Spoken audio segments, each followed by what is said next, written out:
우선 시험 보느라 고생하셨어요. 아마 시험 보고 이제 진로와 관련해서 이제 고민하는 친구들도 또 있을 겁니다. 그래서 혹시라도 상담이 필요하시면 미리 얘기하시면 제가 그거에 맞춰서 좀 상담을 진행하겠습니다. 일단 지금 이제 2학기 때 배우고 있는 내용들은 이제 내년에도 여러분들이 또 배우게 될 거예요.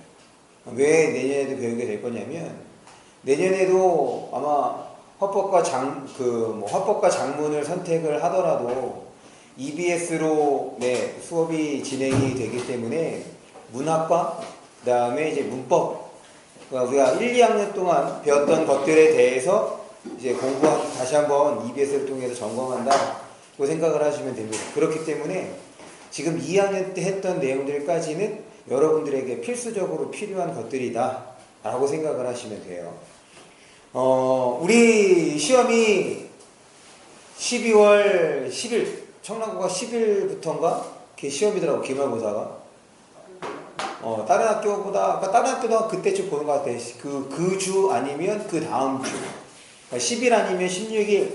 이때, 7일 빼면 얼마야? 9일이구나, 9일. 그러니까 12월 9일 월요일 2주거나 아니면 16일 월요일 2주에 시험이 이제 시작되기 때문에 그래서 우리 내신 대비는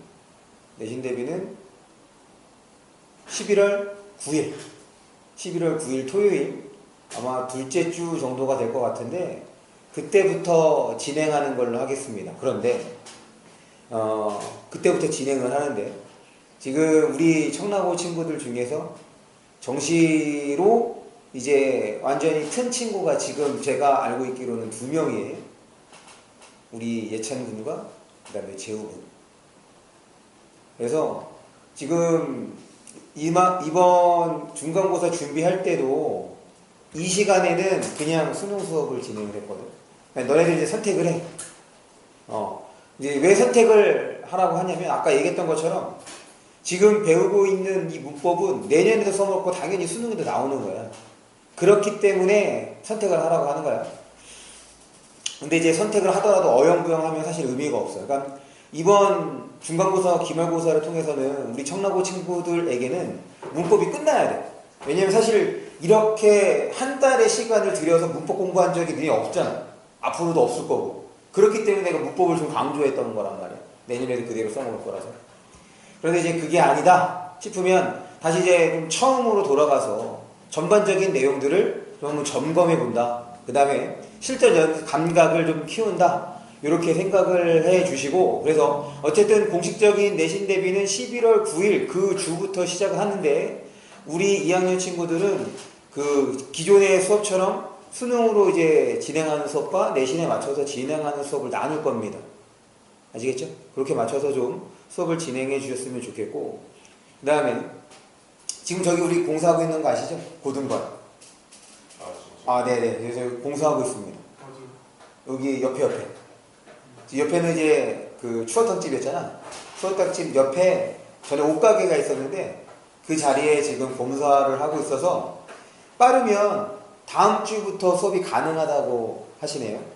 그러니까 이제 정식 오픈은 11월 1일 첫째 주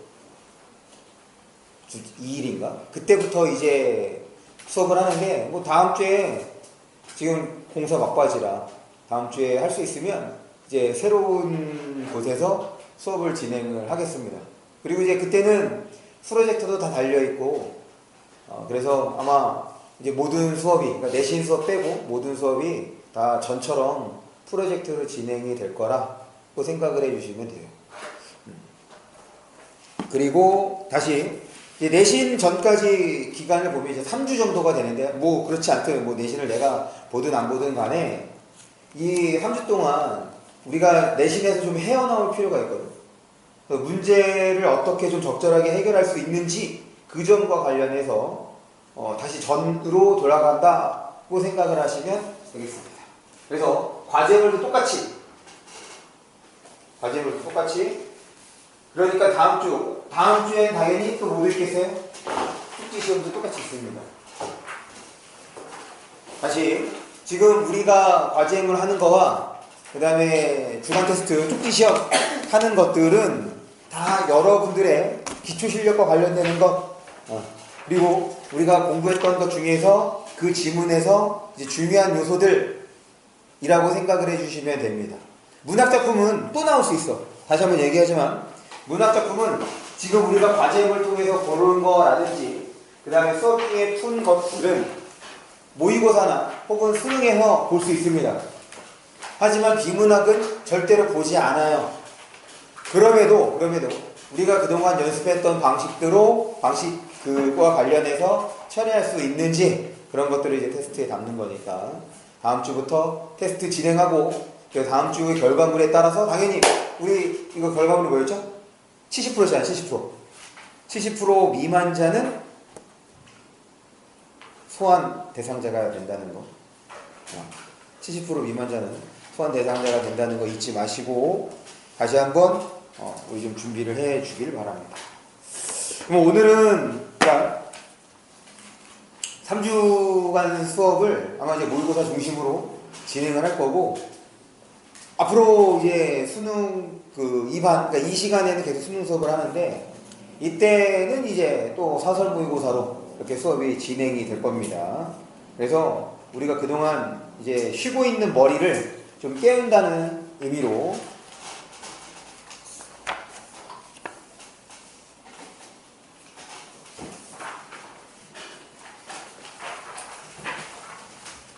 문제를 풀어보는데 지금 풀면 의미가 없어. 왜냐면 지금 여러분들의 그 머리 상태가 정상이 아니기 때문에. 저도 그래요. 저도 이제 지난주까지 내신 대비를 하고 이번 주부터 모의고사 문제를 풀었거든. 나도 새로 오랜만에 풀어서 그런지. 그러니까 여러분들도 마찬가지일 거라고. 그래서 하나씩 한 지문씩 다시 한번 점검을 하고 확인을 한 후에 문제를 좀 풀어볼 거야.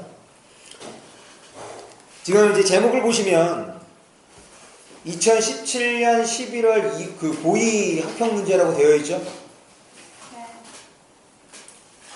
지금 수능이 어려웠던 시기가 언제부터냐면 2016년부터야. 그러니까 2017년 합평에는 그런 내용들이 반영이 됩니다.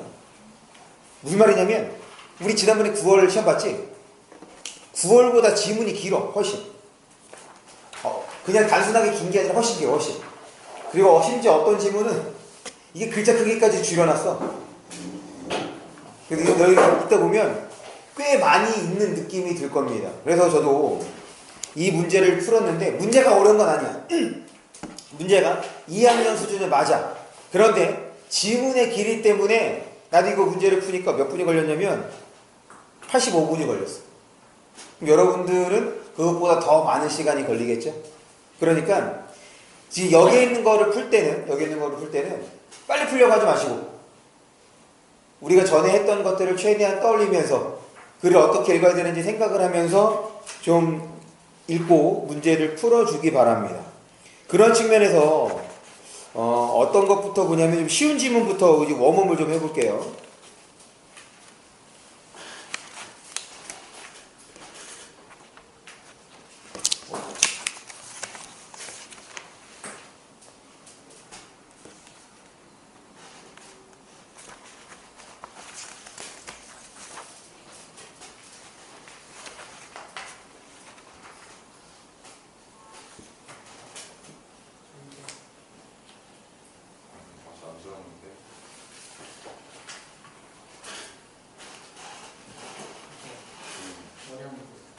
지금 쉬운 것부터 풀면 이쪽입니다. 이쪽.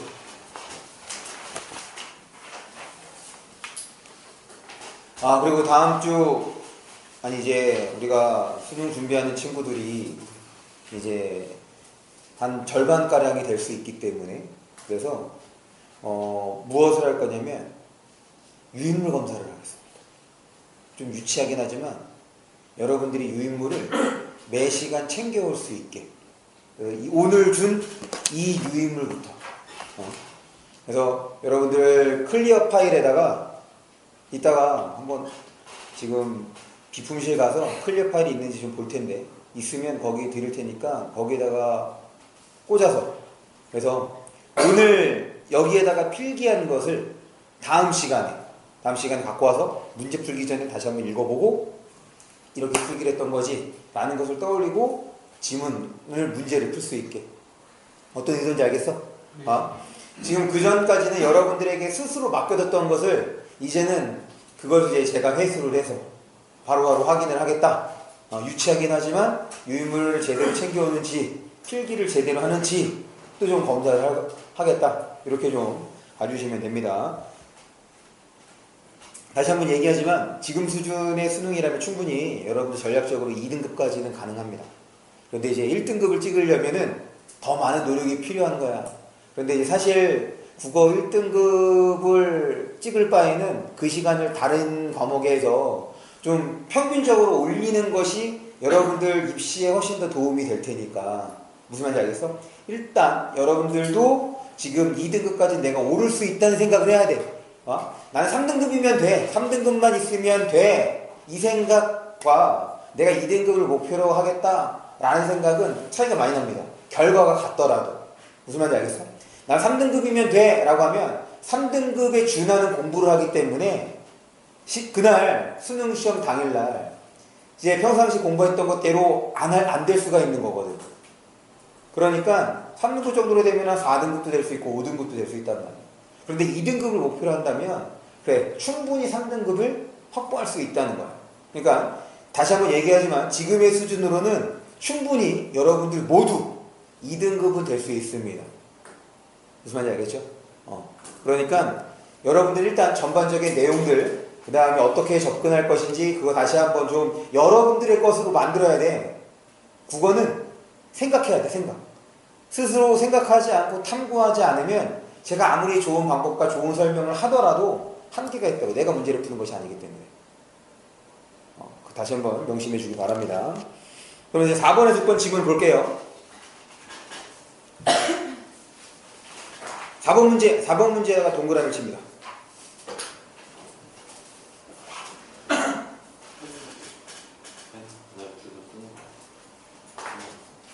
뭐야? 펜도 안 갖고 온 거야?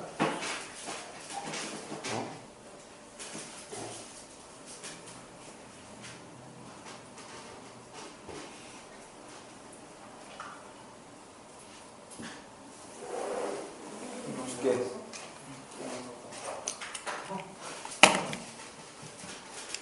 제가 참 친절하죠? 그럼요. 이거 다 마이크인데 이거 다 녹음되겠네. 괜찮습니다. 자르면 되죠.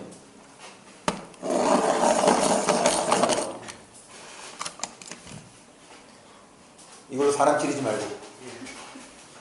감사합니다.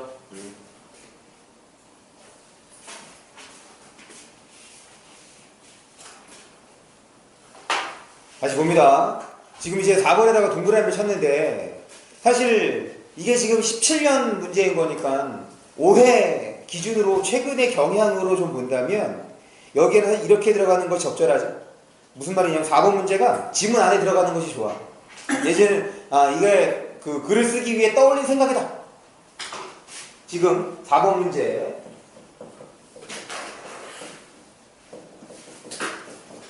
글 쓰기 전에 떠올린 생각.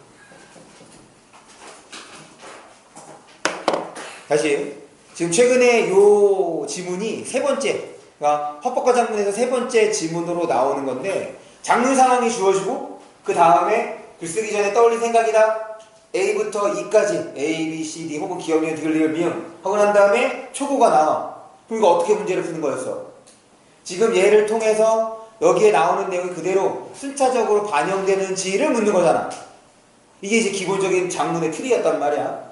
그러면 왜 여기다가 동그라미 쳤냐면 지금 이 문제처럼 글쓰기 전략이 뒤쪽으로 빠지더라도 무슨 말이냐? 우리는 지금 이것을 통해서 우리가 초고를 읽으면서 초고를 통해 추적 역으로 생각을 해야 돼. 문제에 있든 없든. 지금 이 문제는 뭐와 같은 거냐? 7번 문제와도 같은 거죠.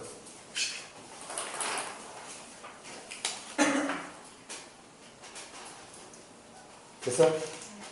그래서 지금 그 글쓰기 전략 혹은 쓰기 전에 떠올린 생각, 결국에 이런 것들을 정리하면 모두 대체적으로 표현 방법과 관련이 될 거다라는 거. 그러면 지금 이게 쓰기이기 때문에 기본적으로 다양한 표현 전달 방식들이 있었잖아. 설명은 뭐 정의냐, 대조냐, 비교냐, 그 다음에 또 뭐 묘사라는 거냐, 어떻게 시간 순서를 제시하는 거냐, 공간으로 제시하는 거냐 뿐 아니라 지금 아까 7번 문제는 합법 문제거든. 맞지? 7번 문제는 합법 문제인데 여기에는 그 말의 특성, 그러니까 언어적, 비언어적 표현 혹은 반언어적 표현 요런 것까지도 생각해 줄 수 있어야겠다. 이제 그거 관련되는 것이 4번에서 그 6번 그 지문에 해당하는 거고, 그 다음에 5번에다가는 별표 하나 해주세요. 지금 4번 문제는 기본적인 문제야. 화법과 작문에서 나오는 기본적인 문제야. 그리고 이제 5번 문제는 여러분들의 시간을 잡아먹는 문제가 되는 거죠. 지금 거기에 있는 3개의 자료, 통계 자료와 신문기사, 그리고 전문가 인터뷰, 이런 것들을 활용해서 어떻게 글을 보완할 것인가, 이렇게 되는 거란 말이야. 짝짓기가 되는 거지. 그러니까 어떻게 해, 일반적으로는 지금 각각 하나씩 보고 선택지 하나 보고 그것이 맞는지 틀린지 따지고 이렇게 되는 거잖아. 그런데 지금 문제를 봐봐요. 보기 자료를 활용하여 학생의 초보를 보완하는 방안으로 적절하지 않은 거래. 그러면 지금 그 1번부터 3번까지의 자료가 다 어떻게 된다는 거야? 그래, 반영된다는 거지. 반영할 거란 얘기인 거잖아. 무슨 말인지 알겠어? 그러니까 거기에 있는 1. 통계자료, 2. 신문기사, 3. 전문가 인터뷰를 볼 때 우리가 먼저 4번에서 6번 이 지문을 읽었을 거 아니야? 어떤 부분과 관련이 되는지를 먼저 생각을 해야 돼. 지금 선택지에 따라서 맞춰서 가게 되면 이 문제가 어려워서 설명하는 것이 아니라 맞춰서 가게 되면 시간이 이제 좀 뭐랄까 낭비가 될 요소가 크다는 거야. 그래서 시간을 절약하는 차원에서 지금 거기에 있는 그 자료를 볼 때 바로 무엇을 생각하자? 우리가 먼저 읽었던 글과 어떻게 연결될 것인지를 생각하자는 거야. 거기다 써줘야죠. 그러면 별표 쳤으니까 뭐라고 써주면 돼? 이런 자료를 본문과 연결해서 처리할 것.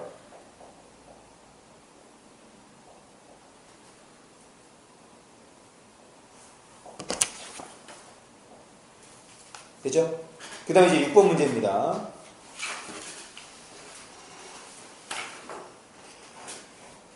6번은 조건이야, 조건. 6번 옆에다가 조건이라고 써주세요. 조건에 맞춰서 마지막 부분을 채우는 그 유형이 되는데, 그럴 때입니다. 그럴 때. 지금 선생님의 조언을 보면 거기서 3가지 요소가 들어있어야 돼. 거기 한번 읽어봐. 선생님이 말한 부분만 읽어봐. 그 부분만 읽어보면 거기에서 선생님이 조언이 있는데 3가지 조건이 있어. 그 3가지 조건에 해당하는 부분에다가 밑줄 쳐보십시오.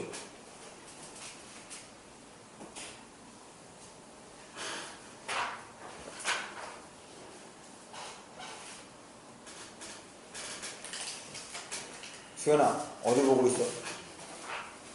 너 밑줄 쳤어? 내 말을 잘 또 안 듣네. 다시 6번입니다. 6번에는 3군데, 2번째 줄에 보시면 기대효과 있죠? 기대효과. 그 다음에 비유법과 대꾸법이. 이렇게 3가지 조건이 지금 1번부터 5번에 있는 선택지에 반영이 돼야 그것이 정답이다 라는 거죠.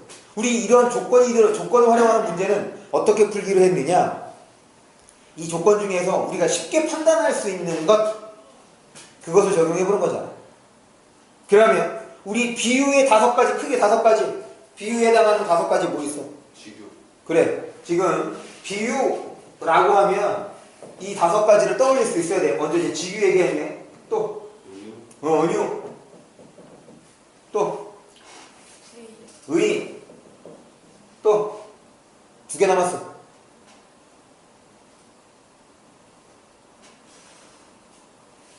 화류. 그 다음에 마지막 하나 대유. 이거는 어렵지 않아. 이걸 외우는 거는 어렵지 않아요. 맞죠? 기껏해야 6개 단원인 거잖아. 그런데 지금 여기에 해당하는 내용들도 여러분들이 바로 떠올릴 수 있어야 돼. 그리고 바로 적용이 가능해야지. 얘는 쉽잖아. 지규는 뭐지? 뭐뭐인 듯, 처럼, 뭐뭐인 양, 뭐뭐 같이 이런 것들이 들어있으면 지구법이 쓰인 거야. 은유는 보통 어떻게 돼? A는 B의 형식을 띠는 거죠. 인생은 마라톤이다 이런 것들. 그 다음에 의는 많이 아는 거니까. 화류는 뭐야? 화류는 움직일 수 있는 생물처럼, 그러니까 쉽게 얘기하면 동물처럼 바꾸는 것이 화류죠.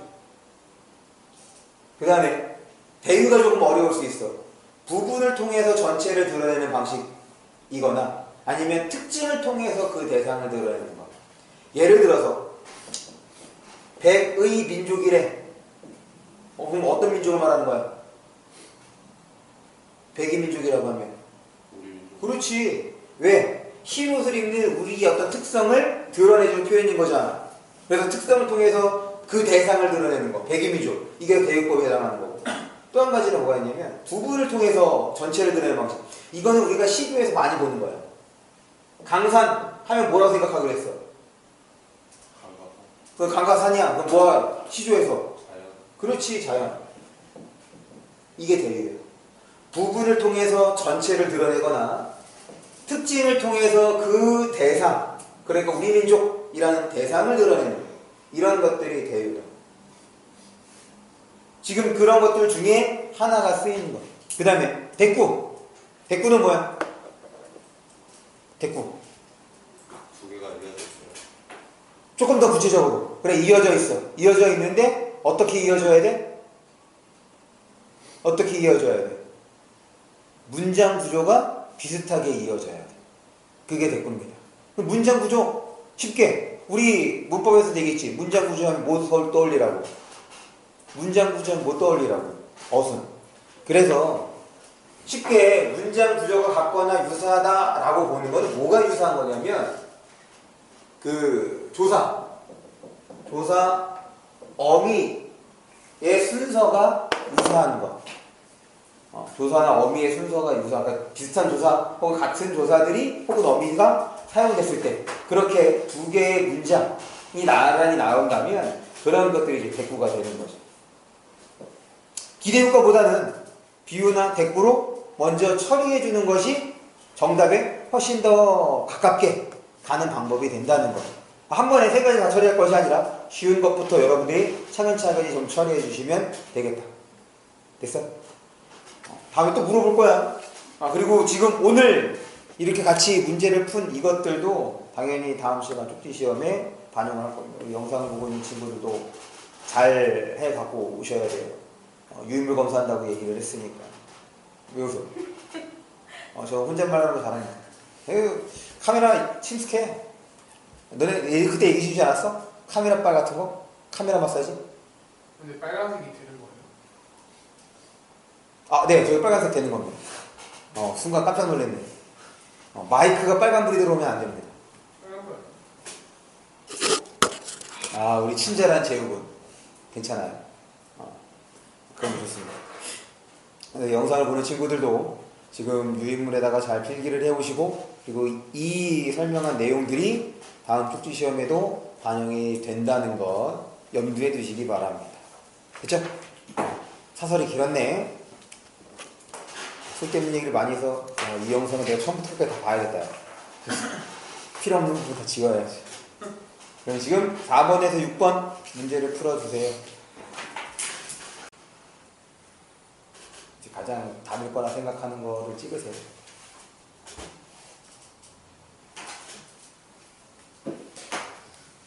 그 다음에 이어서 봅니다. 지금 우리 4번, 6번 설명하면서 우리가 7번에 대한 얘기도 했었잖아.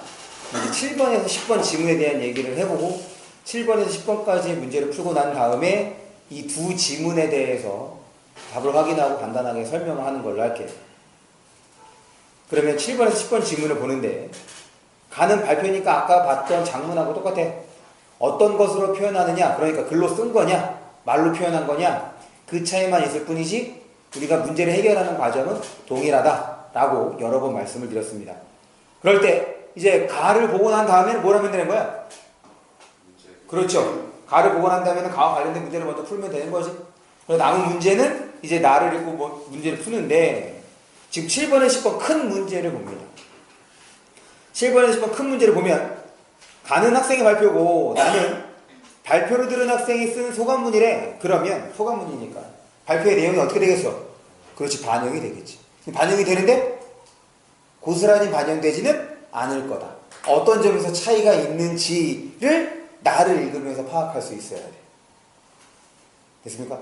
그럼 지금 7번부터 10번까지 문제를 푸는데 10번 문제는 사실은 이게 그 장문에 있긴 하지만 10번 문제 봐봐. 장문에 있긴 하지만 이 10번 문제는 사실은 좀 문법에 가까운 문제입니다. 그러니 거기 이 고쳐 쓰는 문제, 고쳐 쓰기 문제를 풀 때는 내용과 관련해서 먼저 선택지를 지워주세요. 문법적인 거는 나중에 생각을 하고 내용과 관련되는 선택지를 지워달라. 이게 익숙해지면 이게 이 고쳐 쓰는 문제는 기억부터 미음까지 표시가 되잖아.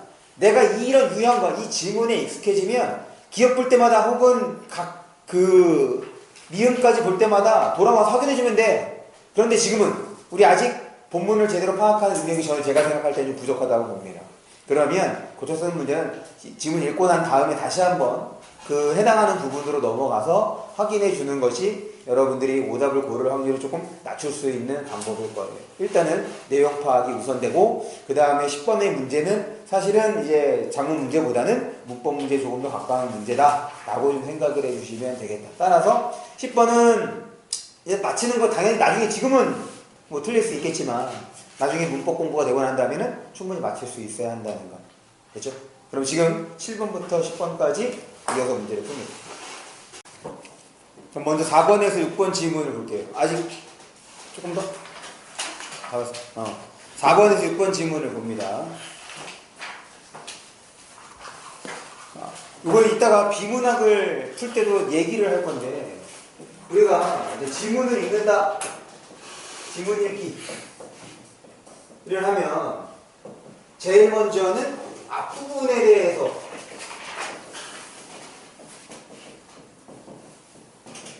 꼼꼼히 처리해야 되는 거잖아. 이거는 비문학, 독서뿐 아니라 문학에서도 똑같아. 시에서의 1년 혹은 소설에서의 뭐 앞부분의 줄거리라든지 첫 번째 문단. 그래야 얘를 통해서 전체 윤곽을 파악할 가능성이 높아지는 거거든. 앞부분의 역할이야. 지금 이 4번에서 6번 지문도 그렇고 그 다음에 이제 7번에서 10번 지문 그리고 이따가 뒤에서 풀게 될 3개의 비문학 그 다음에 시, 소설에서도 똑같은 현상이 일어납니다. 그러니까 여러분들이 지문을 볼 때는 일단 앞부분에 조금 더 주의 집중을 해서 그 다음에 이제 뭐예요? 주의 집중을 해서 여기서 이제 어떤 내용이 이어질 것인가 어떤 내용이 중요한가에 대한 생각을 한번 해야 돼. 1문단을 볼게. 최근 언론을 통해 국내 청년 창업 성공 사례가 알려지면서 창업에 대한 청년들의 관심이 높아지고 있다. 청년 창업은 청년 실업 문제를 해결하고 새로운 일자리를 창출할 수 있다는 점에서 큰 의미가 있다면 뭐에 대해서 얘기한다는 거야? 뭐에 대해서 얘기한다는 거야?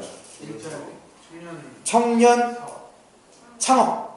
청년 창업의 의미를 설명하려고 하는 거잖아. 그렇게 해서 이 문단을 봤더니 그러나 해서 쳐주세요.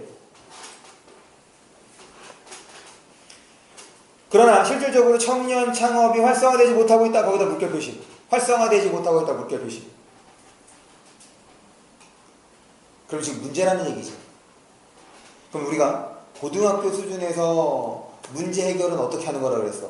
고등학교 수준에서 문제 해결. 고등학교 수준에서 문제 해결은? 그렇지. 원인 분석. 그 다음에 뭐야? 그 해결방안이 뭐였어? 그렇지. 원인 이거야. 다시. 지금 앞에 장문 상황을 보세요. 장문 상황을 보시면 시사성 있는 내용의 제재를 찾아. 그럼 시사성에다가 밑줄 쳐주세요. 시사가 사실은 뭐야? 이슈 같은 걸 말하는 거잖아. 그럼 이슈에는 당연히 뭐가 들어갈 수밖에 없어? 의견이 들어갈 수밖에 없죠. 시선은 무조건 주장이야. 됐어? 그런데 지금 여기에 대해서 구체화되고 있는 부분이 이 문단에서 첫 번째 문장이야. 이 문단에서 첫 번째 문장을 딱 보자마자 아, 이거는 문제 해결이구나. 그럼 이 문단에서 중요한 건 이 문단에서는 첫 번째 지금 현상인 거죠. 이 문단에서 현상. 왜냐? 왜 그러냐면 3문단에 원인, 첫 번째 줄에 원인 있지? 원인에다 동그라미 쳐줘. 그러니까 이 문단은 이렇게 정리할 수 있겠네. 사실 이 문단도 뭐라고 볼 수 있냐면 청년들의 수가 많지 않다. 원인이 어디 있어요? 3문단 첫 번째 줄. 3분단 3문단 첫 번째 줄에 원인 나오잖아. 아, 여기네. 찾았어? 네.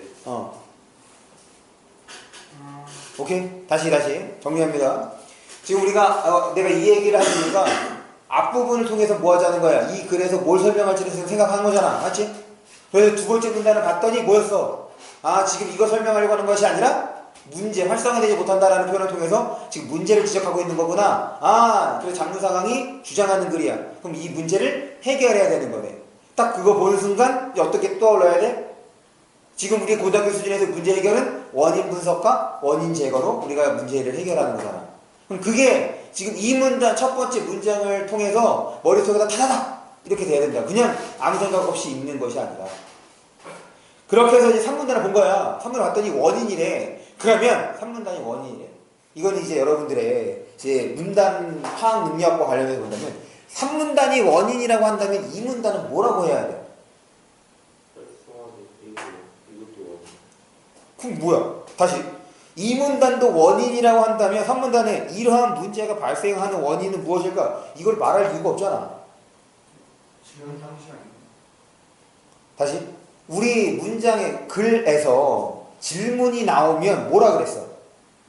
그 질문에 해당하는 답이 곧 뭐라? 핵심 내용이는 뭐냐? 무슨 말인지 알겠어?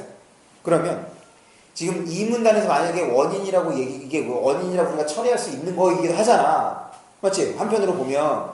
그런데 3문단에서 원인이라는 얘기를 다시 했으니 지금 앞에 있는 거는 원인으로 처리하면 안 될 거 아니야? 원인은 3문단에 나와야지 원인인 거지.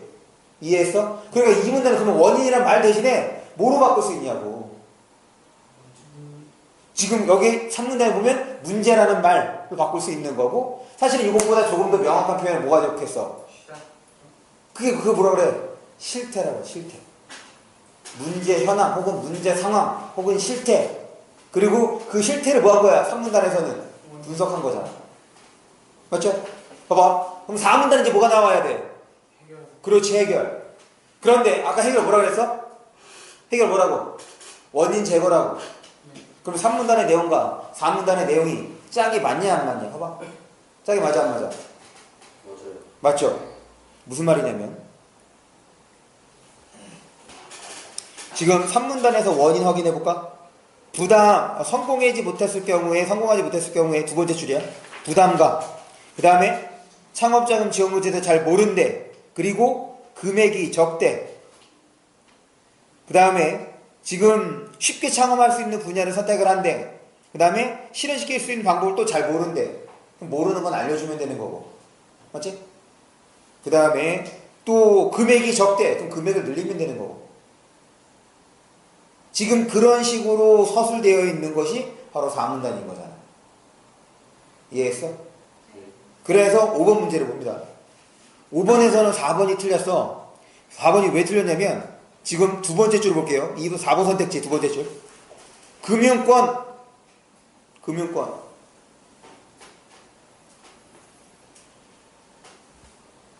금융권에다가 밑줄을 쳐주시고 4번 선택지 4번 선택 금융권. 지금 3문단에서 결국에 이런 제도와 이런 부담 누가 해결해 주라는 거야 이거? 은행.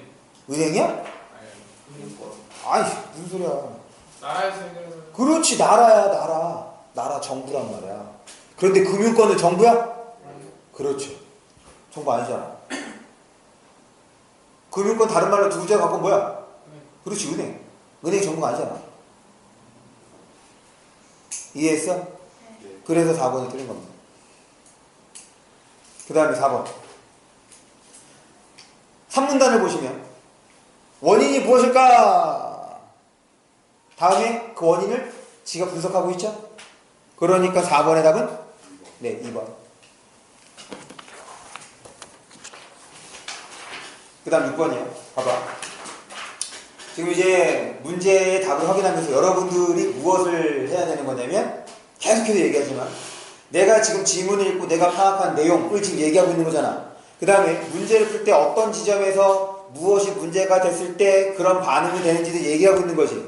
그럼 여러분들이 방금 문제를 풀었으니까 내가 정말 그렇게 그런 반응이 나왔는지, 아 내가 미처 못한 반응은 무엇인지 이런 것들을 자꾸 뭐 해야 돼? 내가 설명한 것과 비교 대조해야지. 아 나는 이건 되는구나, 아 난 이거 안 되는구나, 이렇게 돼야 된다고. 6번 문제예요.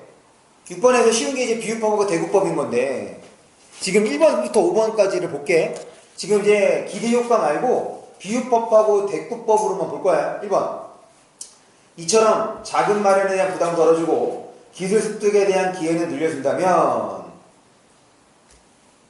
청년들이 창업에 도전할 것이다. 기회, 부담은 덜어주고 밑줄. 부담은 덜어주고 밑줄. 그 다음에 기회는 늘려준다. 뭐가 되겠어 이거? 대꾸죠. 그럼 뭐가 없냐? 비유. 그 다음에 2번입니다. 이처럼 청년들의 뜨거운 열정과 노력의 결실을 맺을 수 있는 토양을 마련해 준다면, 토양을 마련해 준다는 밑줄. 토양이 무슨 뜻이야? 토양. 아니 토양. 여기 문맥적 의미를 묻는 것이 아니라 토양의 뜻. 땅이잖아. 토양 땅이지. 흙이잖아. 흙. 근데 방금 아까 재호가 뭐라고 해석했어? 발판이라고. 토양의 발판이라는 뜻이 있어? 지금 이 문맥에서 그런 의미를 획득하게 된 거지. 뭐야 이거? 비유. 그렇지, 비유. 그럼 뭐가 없는 거야? 오케이. 3번. 이렇게 해서 청년들의 꿈과 창의적 아이디어가 꼽힌다면 우리는 더욱 역동적이고 혁신적인 사회를, 뭐야 이거? 아무것도 없네. 하네. 아이디어가 꼽힌다면 밑줄. 꽃피는 거는 뭘 말하는 거죠? 말 그대로 꽃이 이렇게 피는 걸 말하는 거잖아. 그러니까 여기도 이 부분이 비유. 다음 4번입니다. 이와 같은 방법으로 청년들의 창업 역량을 높이고 자금 부담을 낮춘다면 청년 창업이 활성화되어 취업 걱정은 이거야말로 아무것도 없네. 이렇게 볼 수 있구나. 역량을 높이고 부담을 낮춘다면, 역량을 높이고 부담을 낮춘다면 이게 대꾸로 볼 수 있겠네요. 비유가 없네. 그럼 답은? 5번. 그럼 5번에서 비유가 어디에 해당하는 거고 대꾸가 어디에 해당하는지 밑줄을 쳐봐.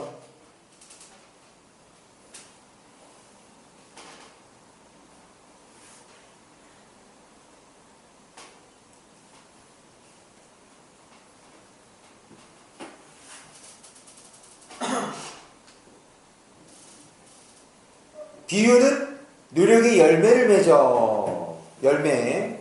그 다음에 대꾸는 청년 실업은 줄어들고 청년 일자리는 늘어나서, 이 부분을 대꾸라 볼 수 있겠죠. 그래서 6번의 답은 5번. 그 다음. 선생님, 제가 1번부터 5번까지 기대 효과는 다 들어간 거예요. 기대 효과가 들어간다고. 기대 효과? 기대 효과가 기대 효과가 다 있는데? 네, 기대 효과는 다 있다고 보면 되겠네요. 창업에 도전할 것이다. 창업은 활성화될 것이다. 그 다음에 역동적이고 혁신적인 사회를 만들 수 있을 것이다. 활성화될 것이다. 취업 걱정 사라질 것이다. 경제발전의 토대가 될 것이다. 이런 것들은 기대 효과라고 볼 수 있겠습니다. 그 다음 7번에서 10번 지문이에요. 지금 가 지문하고 나 지문 동시에 볼 거야. 아까는 지금 어떻게 접근할지는 미리 다 얘기를 했던 거니까 지금 가 지문에서 첫 번째 문단하고 나 지문의 첫 번째 문단을 봅니다. 그래서 지금 이거야. 앞부분을 꼼꼼히 통해서 이 글이 어떤 내용으로 펼쳐질지를 가늠하는 것. 1문단, 가의 1문단입니다. 오늘 제가 소개할 좌우명은 속에다가 밑줄 쳐주시고, 실패는 성공의 어머니라는 말입니다. 누구나 알고 있는 말이지만 저에게 이 명언이 특별한 이유는 인식의 전환이 없다면 모든 실패가 성공으로 이어지는 것이 아님을 최근에 깨달았기 때문입니다. 일단 이 문단의 핵심적인 내용 소개인데, 이 소개라는 이유가 세 번째 줄 앞에 있는 인식의 전환이지. 이해했어? 그럼 인식해잖아요, 밑줄. 그리고 이것을 그 다음 줄이야. 깨달았대, 밑줄. 이거 누구의 입장이야?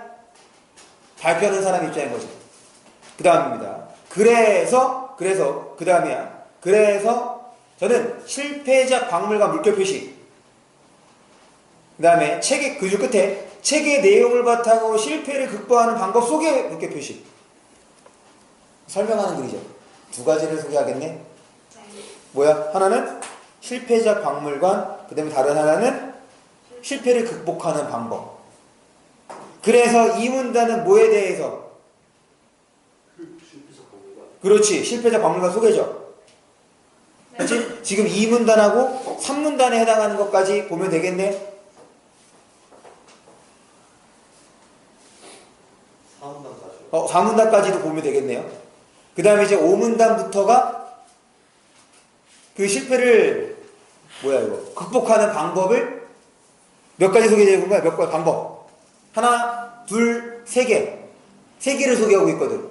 5문단을 봅니다. 5문단. 오른쪽 찌는 가장 위에 문단이에요. 두 번째 줄 끝에 우선 세모. 지금 첫 번째 줄 하나, 둘, 셋, 넷, 다섯 번째 줄. 다섯 번째 줄 앞부분에 다음으로 나와. 찾았어? 네. 거기다 세모. 그 다음에 밑에서 두 번째 줄. 5문단 밑에서 두 번째 줄입니다. 마지막으로 세모. 우선 다음으로 마지막으로 총 몇 개? 세 개. 극복 방법 세 가지를 설명하고 있다. 여기 3문단 두 번째 줄.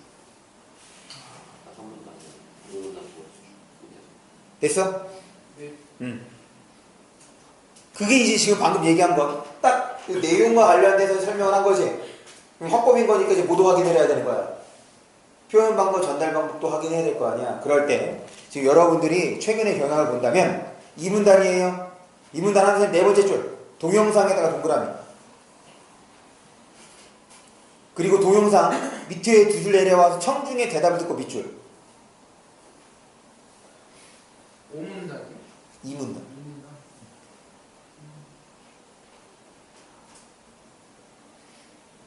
그 다음에 3문단입니다. 3문단 위에서 세 번째 줄 80% 이상 밑줄.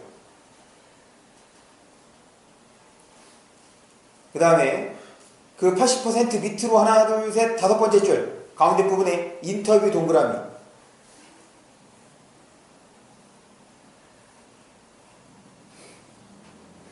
그 다음 4문단입니다. 밑에서 세 번째 줄 목소리에 힘을 주어 밑줄. 지금 방금 얘기한 것들에 대해서 여러분들이 각각 머릿속으로 반응이 있었어야 돼. 이 영상의 내용은 어떤 거 연결이 되고, 인터뷰의 내용은 어떤 거 연결이 되고, 그 다음에 구체적인 수치를 드러내줬으니 좀 신뢰성과 사실성을 높여줄 수 있다. 이런 것들이 지금 표시가 되고, 혹은 여러분들이 그 지문을 읽으면서 바로바로 머릿속에서 처리가 되어야 하는 내용이어야 한다. 이것이 바로 7번 문제랑 연결이 되는 거지. 그래서 7번의 답이 몇 번이 되는 거냐면 5번. 적절하지 않은 거 5번 볼게요. 선택지. 마지막 부분에 요약된 내용을 나열하여. 그러면 지금 요약된 내용이라고 하면 어떻게 돼야 돼? 두 가지가 요약돼서 나와야 될 거 아니야. 하나는 박물관에 대한 거, 하나는 방법에 대한 게. 됐습니까? 좋아요. 이따가 끄고 다시 볼게. 다시 넘어가기 전에 이제 남은 단의 1문단이야. 나의 1을 볼게. 나의 1을 통해서도, 나의 1문단을 통해서도 전체의 윤곽을 확인해 볼 수 있겠다. 봅니다. 오늘 친구의 발표를 듣고 실패에 대해 다시 생각해 보았다. 특히 실패의 경험을 성공을 이끌기 위해서는 실패에 대한 인식이 전한다는 내용이 인상적이었는데 이것을 나의 경험에 적용해 보았다. 즉 하나는 인상적인 내용과 하나는 내 경험에다가 적용해 보는 거지. 그래서 이 문단은 특별한 거 없죠? 이 문단 아니 특별한 거네. 이 문단은 어떻게 한 거야? 이 문단부터 내 경험에 적용해 보는 거잖아. 됐어? 네. 그러면 이게 뭐가 적용이 되는 거냐? 지금 그것이 그러니까 5문단에서 얘기했던 내용도 여기에 적용이 돼야 될 거 아니야. 맞아? 그렇게 해서 읽어주시면 됩니다. 그래서 8번의 답이야. 봐봐 8번.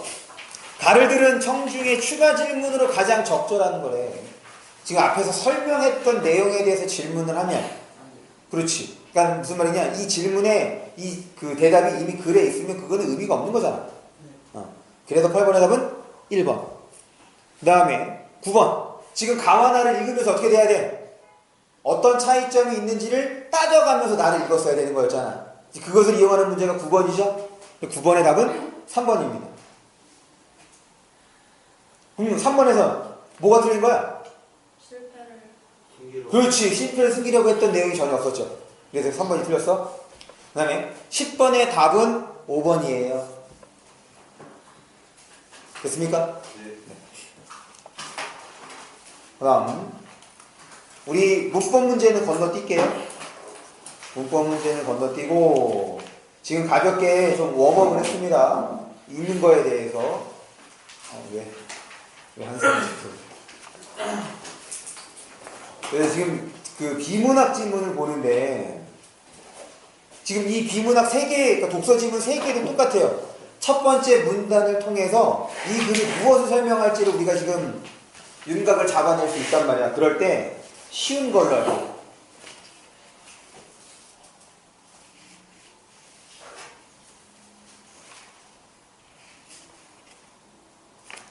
첫 번째 지문이 쉽네. 첫 번째 지문 16에서 20번입니다. 16에서 20번.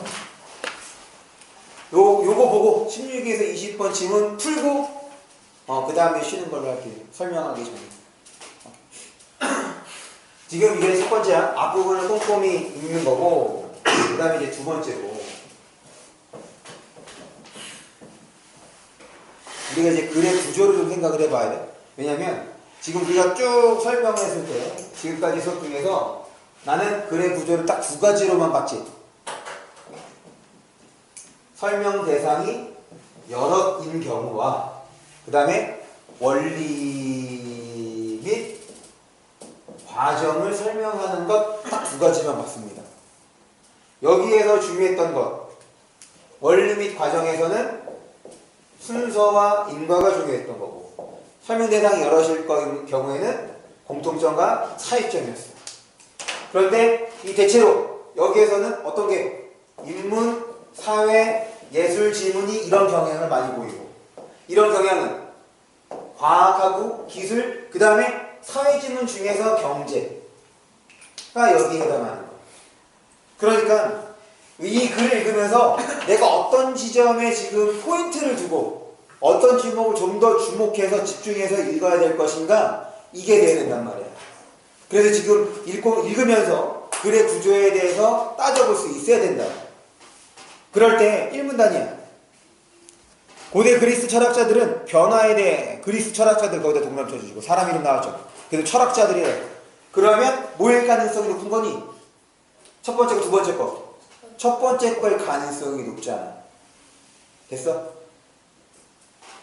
그래서 볼게요. 변화에 대해 많은 관심을 가졌다. 그들은 변화라는 현상의 실제 자체에서부터 종류, 원인 등에 이르기까지 많은 의문을 제기하였고 특히 아리스토텔레스에 이르러 학문적 성과를 이룰 수 있다. 밑줄. 거기 아리스토텔레스 동그라미 쳐주시고 이르러의 물결 표시. 왜 그럴까? 이르러라는 얘기는 이게 뭐야? 아리스토텔레스 전에 누군가가 있었던 거고 이렇게 해서 아리스토텔레스 있을 때 뭐야? 학문적 성과를 이뤄냈다 이렇게 된 거잖아. 그럼 끝이야. 아리스토텔레스의 학문적 성과를 설명해야겠지. 그런데 걔만 나오면 돼? 안 돼? 안 돼. 이르러가 있기 때문에. 그러면 아리스토텔레스가 나왔으니까 이 사람 말고도 어떻게 되겠어? 여러 사람이 있을 거 아니야. 여러 사람이 나오네? 그럼 뭐야? 공통점과 차이점. 됐어? 그럼 이 지문의 구조는 끝이야. 그 다음에 기본적인 선택지는 어떻게 한다고 그랬어? 지금 얘가 여러 사람이 나왔으니까 이렇게 나눠질 거 아니야?